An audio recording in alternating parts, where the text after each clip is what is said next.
If your kids seem to have lost their motivation and just want to play video games or scroll on their phones, how do you get them back on track? We're talking to psychologist and learning expert Ellen Broughton. Her book is Bright Kids Who Couldn't Care Less: How to Rekindle Your Child's Motivation. And Ellen joins us now. Good morning. Good morning. So this even happens with kids who do well in school and perhaps generally like school. So how do they lose the motivation? You're right. This happens for both kids who seem like they would be unmotivated because they're not great in school and those who do well in school. And I think there are a lot of things that happen to our kids that decrease motivation. They're on screens a lot. They don't get enough sleep. But I think the main thing is that kids these days have too much they have too little responsibility and too much pressure on themselves, meaning they have a lot of pressure to take the right kinds of classes, to get into the right kind of college, but not enough responsibility for themselves. And so it's important to have both of those things, to have the right amount of pressure, but also to be responsible for yourself, doing things like, having a part-time job, being responsible for your things. And they don't have those opportunities right now.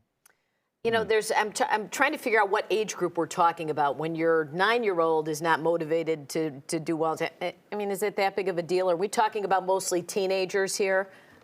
So for the most part, teenagers are where it really becomes an issue because parents start to panic that their child's never going to leave the house or never going to be successful in life. But I see kids as young as 9 and 10 being unmotivated, and that's sort of where it starts. And sometimes kids are unmotivated because they're telling us, I don't want to do what you're asking me to do, or I don't have the skills that you're asking me to do or use. And so it can start as early as 9 or 10, but where it really becomes a problem is in middle school and particularly in older adolescents. What is the distinction between unmotivated and depressed? Very good question. Unmotivated, really, it doesn't have that same issue of sadness and the sorts of things that go along with depression, like changes in eating, changes in sleeping patterns, not having as many friends. Now, unmotivated kids can have a little bit of that, but depression really is a bigger issue.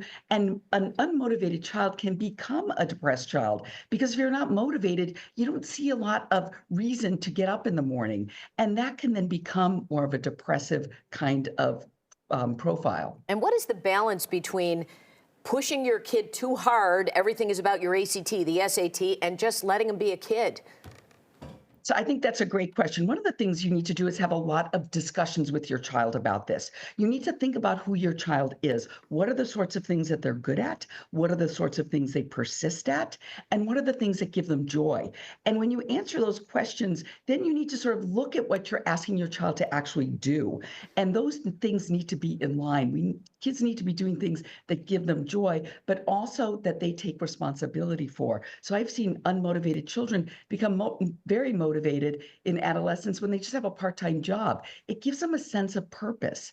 And so you need to be thinking about giving your child the opportunities to have a sense of purpose.